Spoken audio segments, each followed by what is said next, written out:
Welcome everyone again. We're so glad to see you, and welcome also to our speaker, Whelm King. It's with great appreciation that we, the residents of Protection Island, acknowledge this land as the unceded territory of the Nanaimo First Nation and of their legacy throughout the land. Thanks to Emily for the chairs and for the Zoom setup, and I've really helped with the chairs today. I want everybody to know that. Last week, we donated $61 to the Marmot Recovery Foundation. And this week, our donations will be going to the Nanaimo Climate Action Hub. The talk is being recorded for future listening, and Emily will let us know online when that's available in a few days. Questions, please, at the end of the talk, everyone, unless you have something absolutely urgent that has to be answered right away. Zoomers use the chat box. And please mute yourself, otherwise Zoomers. Now I would like to introduce our speaker, Whelm King. Whelm was born in Vancouver. His mother, anyone know whose mom is? Valley Hannah is Whelm's mom.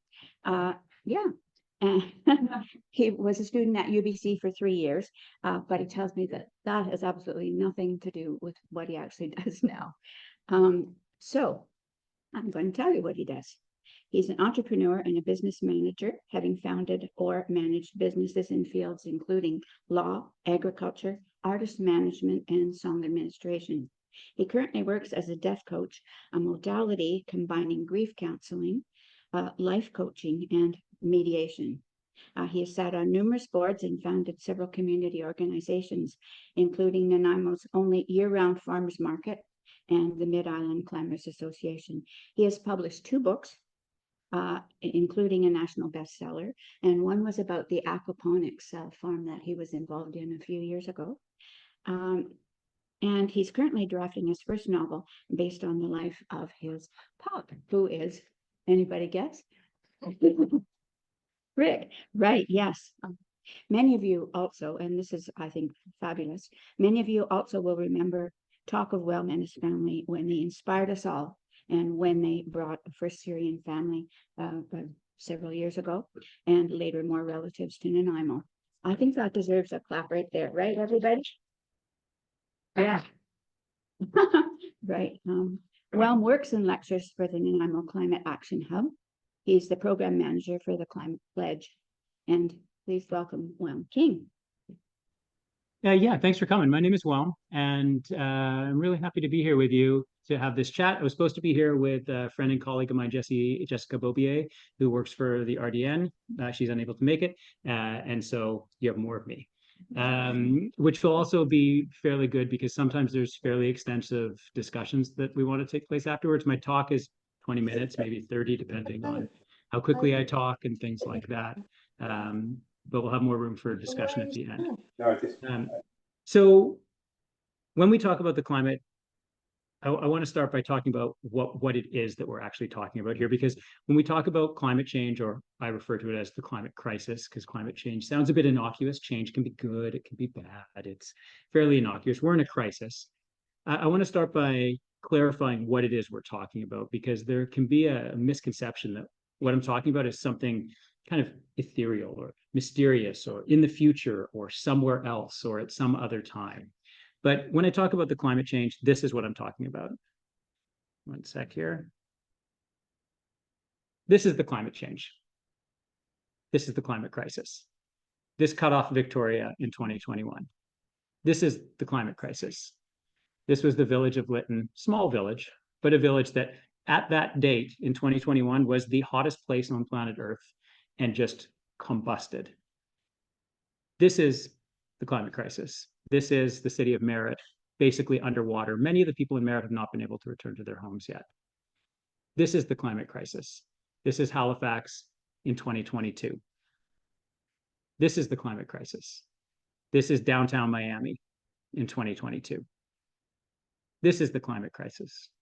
This is, I think, the 3rd largest city in Australia, or one of the largest cities in Australia for sure. This is Brisbane, downtown, 2022. This is the climate crisis. This is Pakistan. Pakistan is the 5th most populous country in the world. And in 2022, a third of their population, a third of their country, excuse me, flooded, and roughly 30 million people were displaced. So to put that in perspective, that is at one time basically the entire population of Canada having to leave their homes because of the climate, more or less. This is the climate crisis. We all remember the heat dome that we had in 2021. In 2022, it hit the UK. This is the climate crisis. If we think we have it bad, this is India. This is 2022, but you could take almost any year. For those who can't gauge what we're looking at here, everywhere that you see on this map that looks white is 60 degrees or above, 60 Celsius. This is the climate crisis. San Francisco 2023 was effectively underwater. This is the climate crisis. Auckland, biggest city in New Zealand, 2023, underwater. This is the Auckland airport. Right now in San Diego, today, this is the climate crisis. And this is a very, very brief snapshot of things that I've selected. I could pick many, many, many other things. This is also California, a city basically the size of Nanaimo. This is Merced, California. Right now, today, this is what it looks like. It's underwater. The climate crisis is not a conceptual later thing. It is now, but it's also important to understand, depending on what we as a civilization and population do, this is as good as it's going to get. It can only get worse from here. So when we talk about the climate crisis, I like starting by really conveying this is what we're talking about. It's really easy to use numbers and go, well, our climate's raised by 0.2 of a blah, blah, blah, or this percent, but this is what it actually looks like. And what about Canada? What about us most of all, because this is where we live? So last year was the worst year for Canadian wildfires in history, in recorded history. It was the worst season we've ever had. So this graph, which you'll note was only updated on August, is the history of wildfires in Canada, hectares burned. These are all the other years. This was 2023. And you can see it actually only goes to about 12 million on this graph because it was done in August. The final total at the end of the year was 18.5 million hectares. You can see a normal year is down in this 2 to 4 million hectare range. And bear in mind, that's a lot of forest even down here. But this is the climate crisis.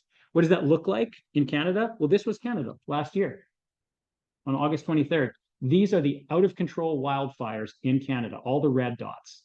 The blue ones, the smaller ones, or the yellow ones are also wildfires that had some level of containment. But all the red ones were completely out of control. And what does that mean in terms of where we're living? These were the fire danger maps last summer.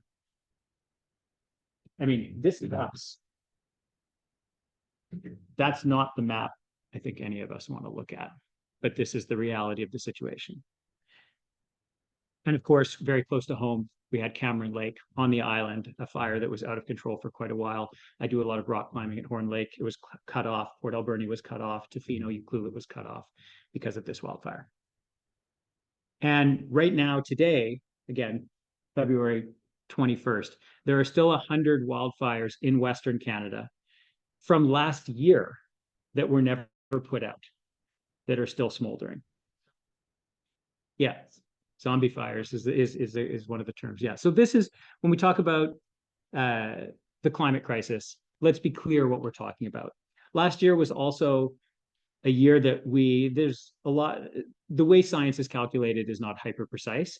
Last year, we either came very close or actually surpassed 1.5 degree over pre-industrial. And if you've followed kind of climate science or the news or anything over the past decades, the original goal of Paris in 1990 was to maximally have our temperature increase by 1.5. Last year, we hit that 1.5. So we are already at what previously was considered the absolute maximum ceiling. We hit that last year. So what does that look like on a graph? Unfortunately, I have hang on, maybe I can, one sec. Let me move me. I can actually shrink me. If I shrink me, can the people at home still? Okay, maybe I can move this out of the way a little bit. Okay, hopefully that's okay. So this is our temperature over the last 150 years. And again, it's been going notably up, but 2023 is this spike. Now, whether that spike is going to normalize or continue spiking, that's what's coming up in 2024. We're not sure yet. So let's take a quick look at the science. Now, this talk is not about the science. I bring up what the reality of it looks like, just so we're all on the same page. So when I start talking about the climate and the climate crisis, it's not some kind of metaphorical thing. I'm not going to talk about the science very much. This is not a science talk, and I'm not a scientist. Mainly, this talk is about what can we do. But we're going to start by going through a little bit about what's happening in the world of the science and in terms of policies. So this is our history on our planet of carbon in the atmosphere over the last 800,000 years. And you'll see there's a blacked out section there. So when people talk about how the climate goes up and down, right? This is one of the myths that climate deniers or people who don't want to face up to this reality talk about. They'll say, well, the climate always changes. And that's absolutely true.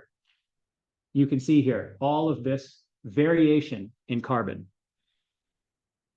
Here's the last 100 years. And so when we look at this over the last 800,000 years, the concept that there's natural cycles is absolutely true. The concept that this is a natural cycle is quite clearly not correct. Here's another way of looking at that, but this is not with carbon in the atmosphere, but with temperature. And this is over the last 20,000 years. So we've gone from 800,000 years to 20,000 years. So again, this is when effectively human civilization starts. And this is since the Industrial Revolution. Very similar to the previous graph. Here we're shrinking the time frame again. So this is just over the last 2,000 years. And this is, again, showing the relative carbon dioxide over the last 2,000 years. This is not normal. So this graph, I've put these 4 blue lines on myself. And the thing that I want to note here is if you look at the spike, you can see this is over the last 400,000 years. If you look at the spikes that I've symbolized here with these blue lines, you can see the almost exact correspondence between a rise in greenhouse gases on the top in green, a rise in global temperature in red in the middle, and a rise in sea level on the bottom. They are intimately connected. We live on an island. I'm concerned about sea level. I'm concerned about lots of things, but I'm concerned about sea level. It is now predicted that by the end of this century, we are going to have somewhere between 1 and 2 meters of sea level rise.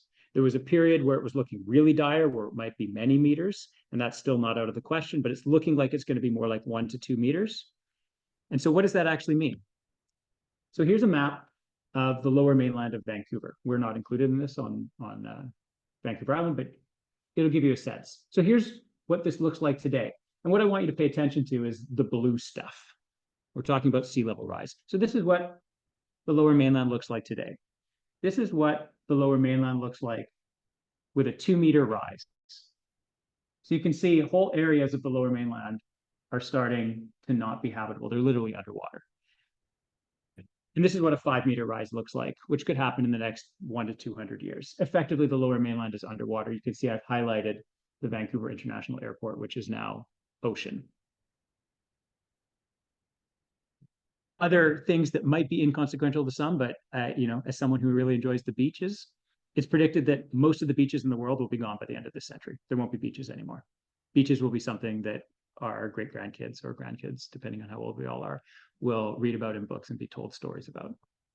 And then most of all, the amount of refugees that this is going to create is what we see now with the small wars. I don't want to diminish the wars that are happening, but they're relatively small compared to what's coming with climate change, is going to be astronomical. The amount of refugees of people who simply cannot live where they would choose to live or where they were born because it's no longer habitable. So what's causing the climate crisis? Let's be super, super clear. Fossil fuels are causing the climate crisis. There's other things that matter, and I'm going to talk about those as well, but fossil fuels is the thing. If we eliminated fossil fuels, we could do everything else. Fossil fuels are causing the climate crisis. Here is the graph. It's 73.2%. And again, there's lots of ways the science is calculated. but more or less. So here's our global carbon emissions over the last 150 years. And here's the direct correlation with temperature. So basically the exact same graph as you can see before, same slope, and there's our temperature. And this is only till 2020. We've seen the spike that happened last year. Oil companies, they knew about this. There's no other way to put it.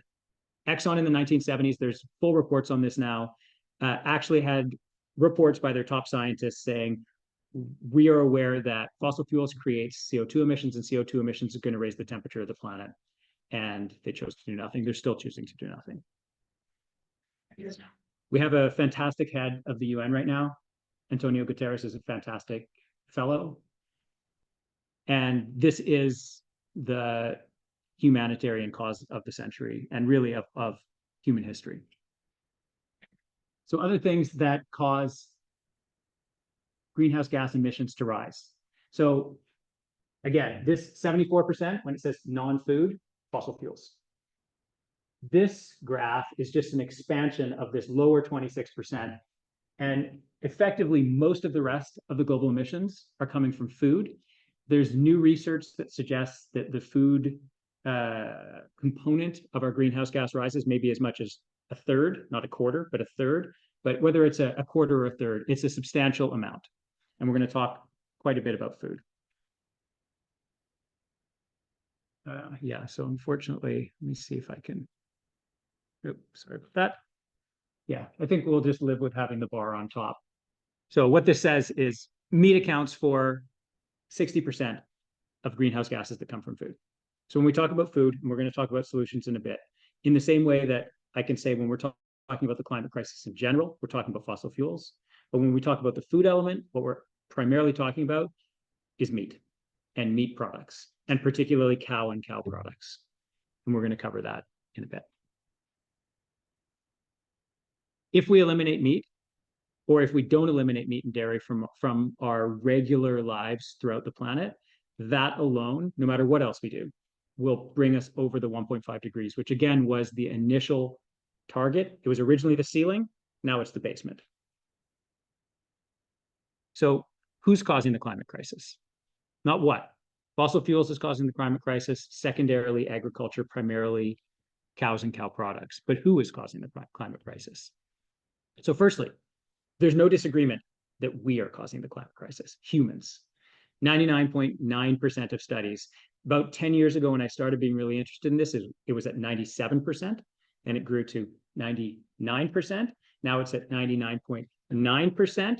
Pretty soon, it's going to statistically just be like some guy named Jim in Arkansas who has a PhD, and he's the only guy who disagrees. Like it's undisputed, we are causing it. Humans are causing it.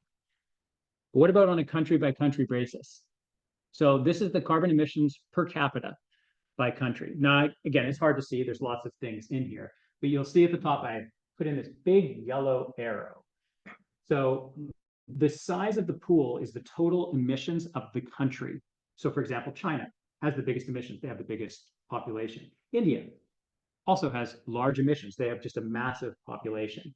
But the farther up away from the center, that's the more emissions. So for example, you can see Japan is 8.4 tons per person, Poland 7.5, Italy 5.1. I'm just picking some random ones. Here's the US, 14.4. And here's us, Canada,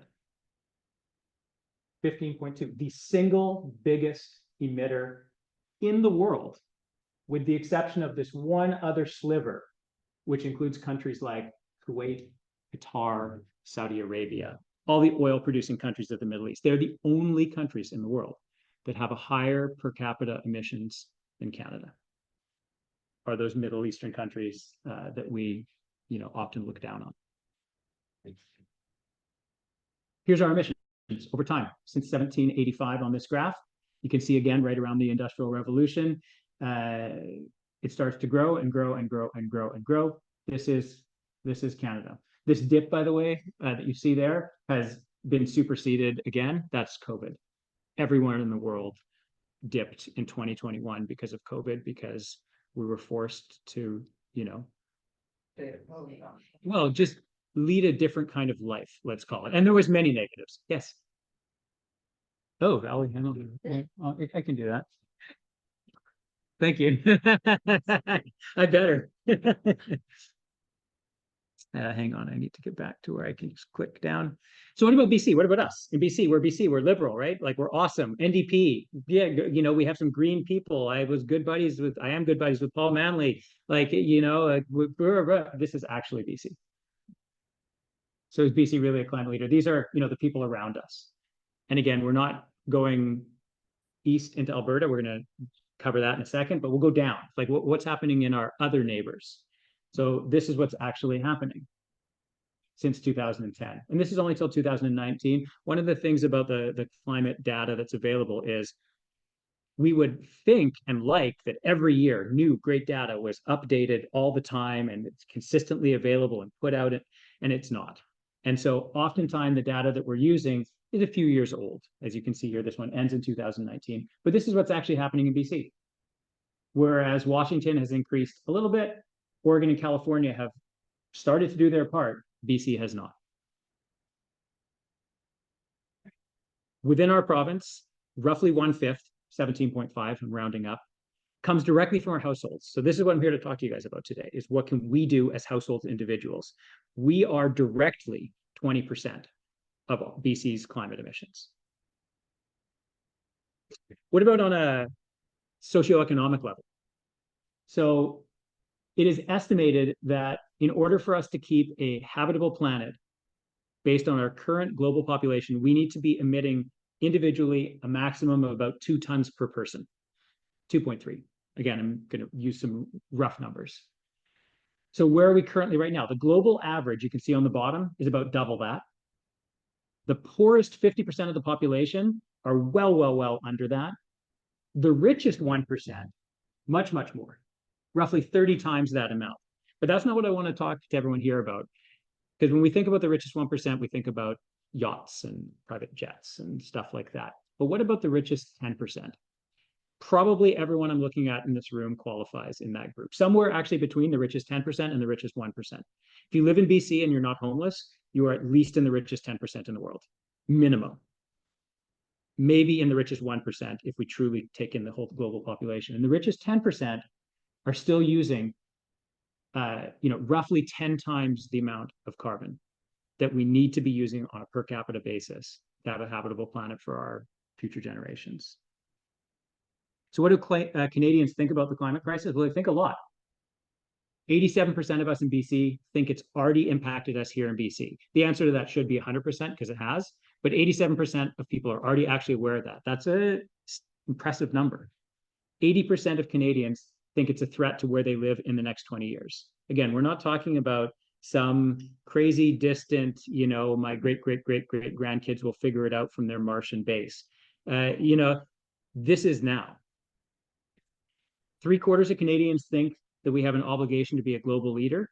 Canada staked its reputation. So, it was mentioned I went to UBC for 3 years. It was mostly a waste of my time. I studied international relations and then I got on with my life. But one of the things I learned was that Canada got a seat at the table through global peacekeeping efforts. We were kind of the first international mediators. We earned our reputation on that front, and we've lost that title. So 3/4 of Canadians think that, hey, this is the opportunity to regain that. However, 3/4 of Canadians are willing to adjust their lifestyle to do it. Being willing to adjust their lifestyles different than actually adjusting their lifestyle. Yeah. What about our kids? So just pick any one of these, and it's terrifying. Read them all if you want.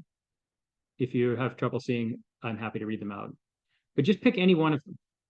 This is how our kids feel. And this is from like a major peer-reviewed journal reported on CBC News. There's lots of science that's been done to show this. Like our next generations are terrified, and rightly so. They're not in the dark. They're not clueless. They understand what's happening and what's coming. They're terrified and they're pissed. And they have very little capacity to do anything about it because they don't have the resources at this time. We have the resources. I'm 46. most of the people in this room are my age or slightly older. You know, we have the resources. So what's being done nationally and what isn't being done nationally? There's some good things. Canada has a pathway to 2030. This is what they've proposed, how they're going to get down and drop our emissions by 40% by 2030.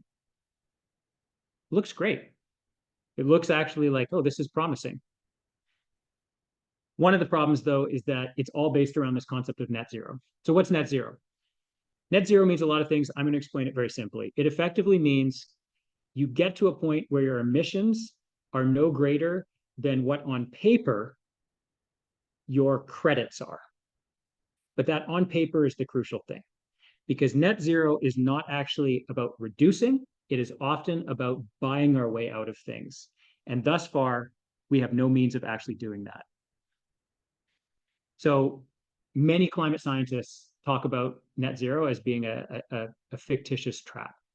It sounds really great, really does, but it's a really dangerous trap. Why? Firstly, it's not the same as reduce.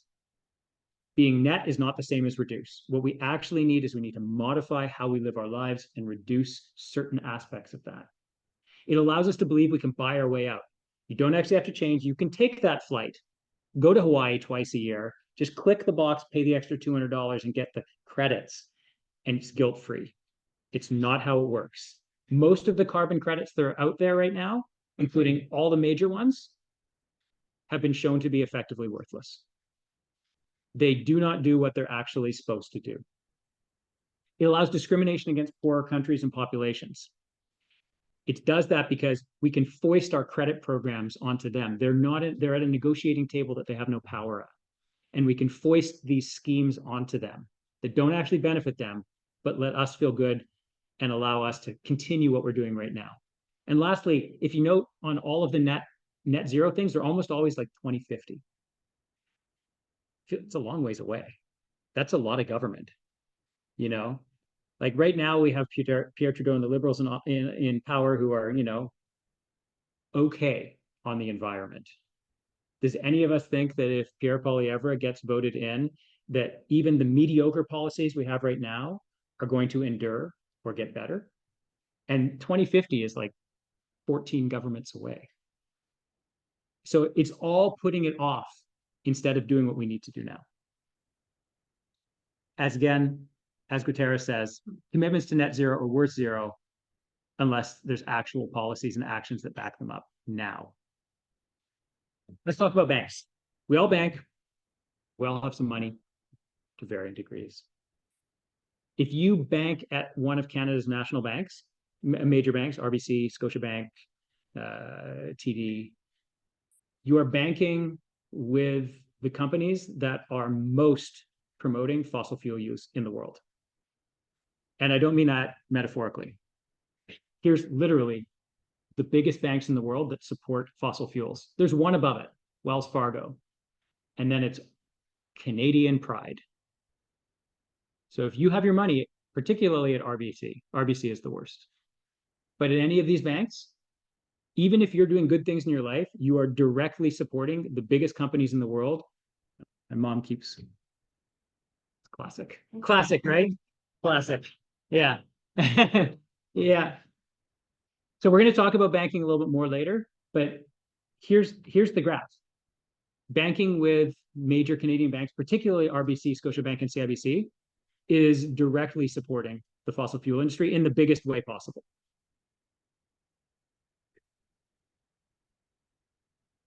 Provinces. Let's talk about provinces a little bit. In that previous graph, I said, you know, we're going to get back to Alberta later. We're going to look down at our southern neighbors. So here's a breakdown. And again, this is the most recent information available of this kind.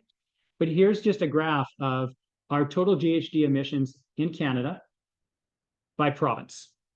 And so on the left, you have 1990. On the right, you have 2013. I wish I had more accurate, up-to-date data. It's just not available. You can see that during that time, BC basically stayed pretty similar, 8.5 to 8.6. Alberta went up massively. Ontario did great. Ontario put in some really good programs, and they actually dropped substantially their share of our Canadian pie. But really, this is the problem. Alberta and Saskatchewan, they both went up by about 50%. Why? That's where oil is. Oil is the problem. Gas is the problem. This is just another way of looking at it. This is some projections. I'm going to kind of skip through this fairly quickly. Again, at the top, you have Alberta and Saskatchewan.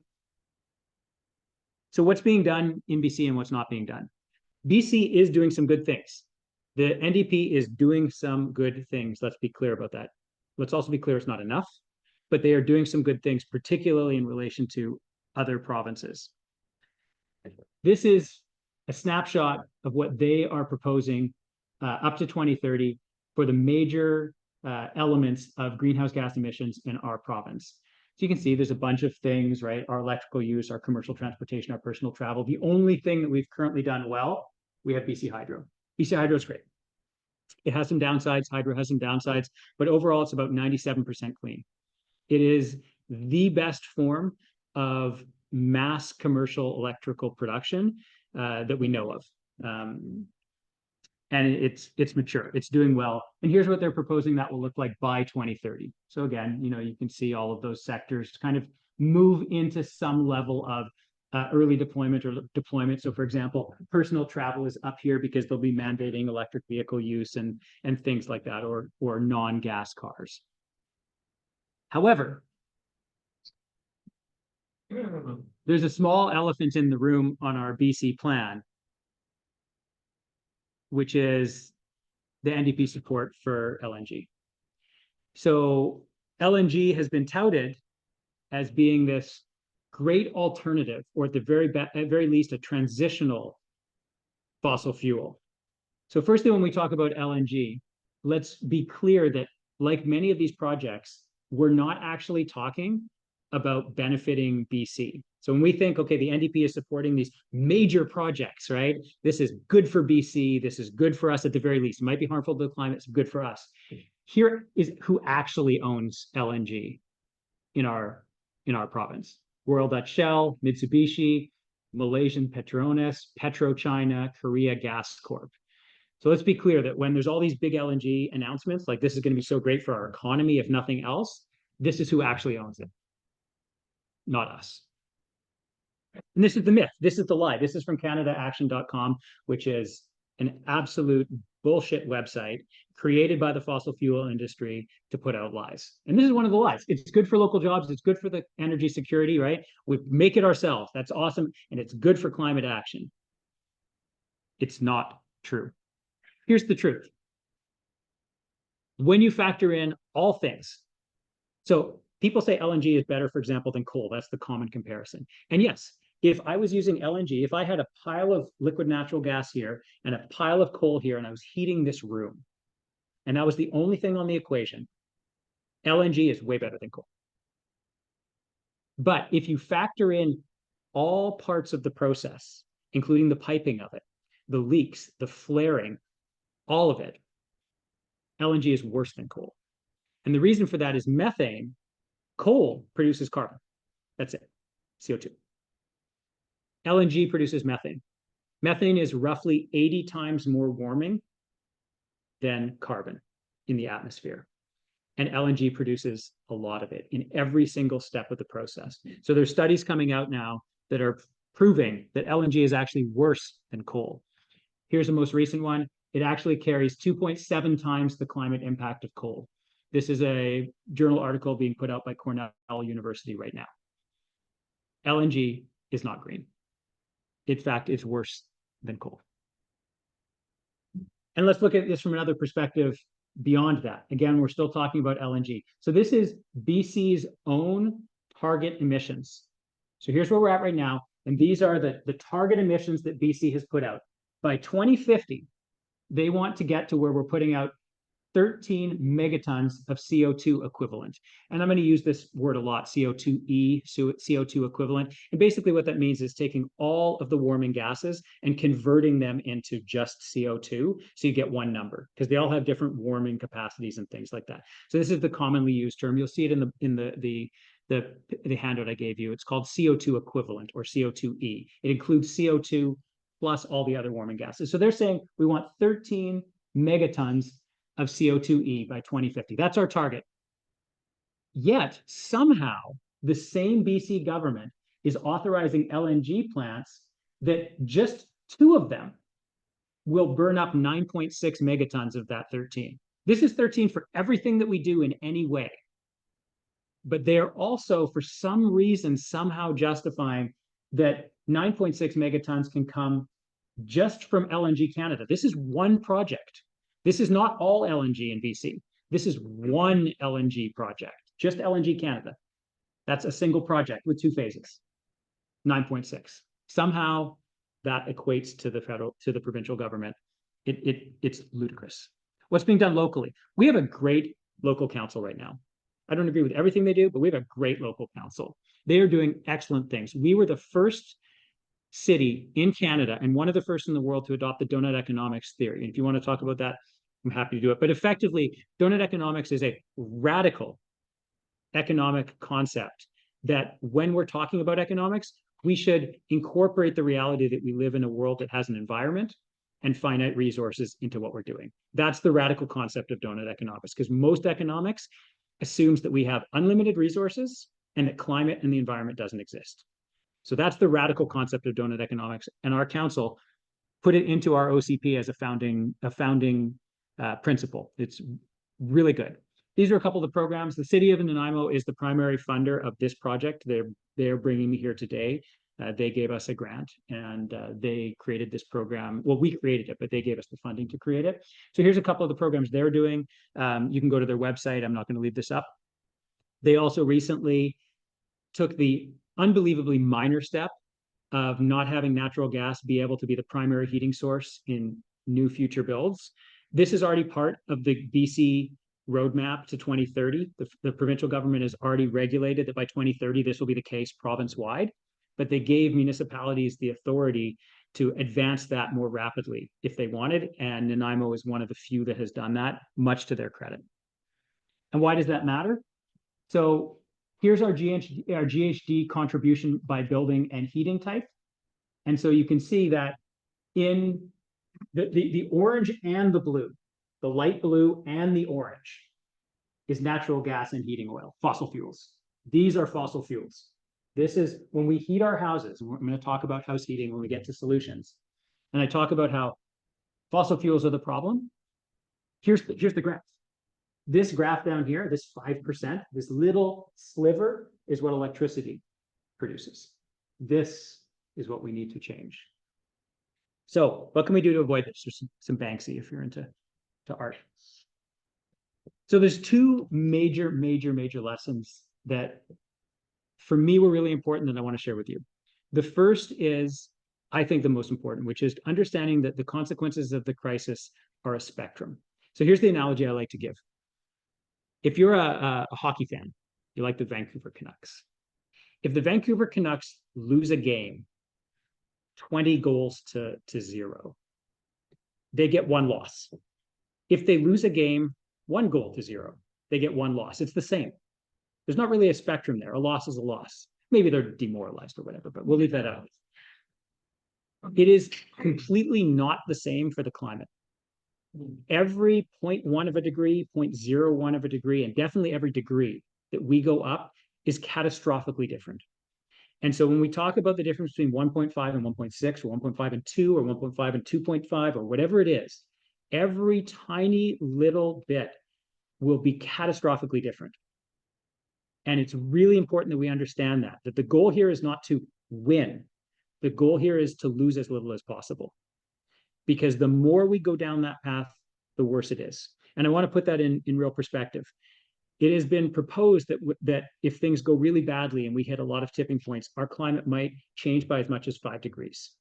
Now, again, when I say those words, it might change by as much as 5 degrees. It's like, well, that's, Mexico sounds kind of nice. It's like not a big deal. But let me be clear about what that means. The last time we had a global ice age, most of the planet was under ice, was 5 degrees less. That's it. The last global ice age, on average, the aggregate global temperature was 5 degrees less than it is today. So when we talk about going up 5 degrees, just keep that in mind of like, if 5 degrees down is literally everything you see, turn around, everything you see is under ice. There's no ocean there, it's ice. What does 5 degrees up look like? The second lesson is that the only cure that I know of for climate anxiety is taking some level of personal action. And the only people who don't have any climate anxiety are either deniers or people who are ignorant, people who are intentionally not looking at this or who are denying it. Anyone who looks at it at all, anxiety is a natural response to this kind of catastrophic possible future. And the only cure for that is doing something about it, feeling like, well, I'm doing what I can do. So what's the Nanaimo Climate Pledge? It is a personal commitment to be part of the solution. Very simply, that's it. Are you going to be part of the solution? Are you going to be able to, look at your grandkids, look at your kids, whatever, and say, I did what I can do. Your future was more important to me than continuing to eat steak every night. Your future was more important to me than, going to Hawaii twice a year, whatever it is, being actively part of the climate solution. So it's based around 13 actions that you can do to make a real difference. And this kind of starts to move into this handout that each of you should have on your seat. But here are the big six, because among the 13, we're all going to have things that are more possible for us. There's also going to be things you've already done. Maybe, for example, I'm talking on Protection Island, maybe none of you have a car already. And so, switching to an electric vehicle, seen here as auto travel, maybe that's not needed. But maybe there's other things you can do. These are, for many people, the six things that will have the biggest impact. And those are you flying? If you fly regularly, that is the single biggest thing you are doing to contribute to the climate crisis, no matter what else you're doing, if you fly regularly. If you drive a lot in a gas or diesel powered car, that is also going to contribute a lot. A lot of the times, especially for people of an older generation, the biggest thing they can do is change how they heat their house. If you heat your house with fossil fuels, there's never been a better time to switch to a heat pump. I put 2 of them in my house. They are amazing. It's cold, you get air conditioning in the summer, and it is the biggest thing you can do in your house to be part of the climate solution, is just getting fossil fuels out of your house. And again, much like the Nanaimo City Council, if you have a gas insert stove and it's beautiful and it's a winter night and it's snowy and you want the stove on, yeah, great. Like, we don't have to go completely crazy. But if your primary heating source is either LNG or oil, changing over to a heat pump is the biggest thing you can do for your house. We've talked a bit about diet. We can talk a lot more about diet, but cow and cow products is where it is. Again, much like with air travel, if you fly all the time, that is what is your contribution the biggest. In terms of your diet, if you want to change just one thing, it's cow and cow products. And again, we can look at the charts and things like that and all of the numbers, but cow and cow products are the problem. And then we move on to things that are more external. How are you voting? Do you vote? When you vote, is the number one reason you're voting for someone because of their environmental positions? Because in a lot of ways, nothing else matters. Like, when the house is on fire, all the other factors are not that important. And this planet is our house. And similarly, how are you banking and how are you investing? Especially the more money you have, the more important that is. Are you putting your money into places that are promoting the destruction of our planet, or are you putting your money into places that are not? These are the big six things that if you are going to take action on something new, something you're not already doing, again, most of you are not known to me. And so I have no idea if most of you look at this and go, oh, we're already doing most of these things. But maybe there's one more. And then maybe there's one more. So again, you're already holding this brochure, and I'm not going to leave this up because there's a lot of information here, but this is really what I want to leave room to talk about, is this topic. What can we do, and questions that you would have. So what else can you do beyond those actions? You can talk to your family and friends. Don't feel like you're in this alone. It's actually the number one action that we recommend people take when you want to really dive into this, is start by forming a little group. Maybe that's your family, your household, your kids, your friends. Don't feel like you're doing it alone. Gain support. bring people in. Talk to your kids about it.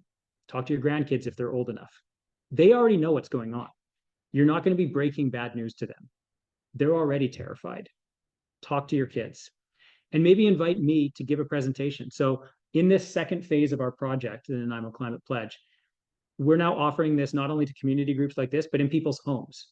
And one of the reasons for that is one of the feedback that we got from lots of people is I'd really like to be able to talk to my insert group here, family, friends, neighbors, colleagues, coworkers. But I either don't feel like I have the expertise or I don't want to be the bearer of bad news. No one wants to be the one who sits down and goes like, yeah, I know you really appreciate going to Hawaii, but like, this is actually what that means. So I'll be the bearer of bad news. So invite me to give presentations to people you know. Or join a group, join the Nanaimo Climate Action Hub, join the West Coast Climate Action Network. Again, this is an NCAH, Nanaimo Climate Action Hub project. I was a board member on the West Coast Climate Action Network for a while. I don't currently sit on them, but they're both excellent. This is the Nanaimo Climate Action Hub. It was formed in 2021. I'm just going to skip through this quickly. They've done a lot of stuff. They were part of the reasons that we have the donut economics in Nanaimo. They developed a stewardship plan with school district. They've done fantastic work. And this is who they are. They're real people in your community doing excellent work. So you can join here, NanaimoClimateAction.org. I'm just going to scroll through this really quickly. And then West Coast Climate Action Network. They're amazing. They're specifically based around climate groups, but they're fantastic. They have an amazing weekly newsletter, which anyone can sign up for. Highly recommended. And that's it. Let's chat.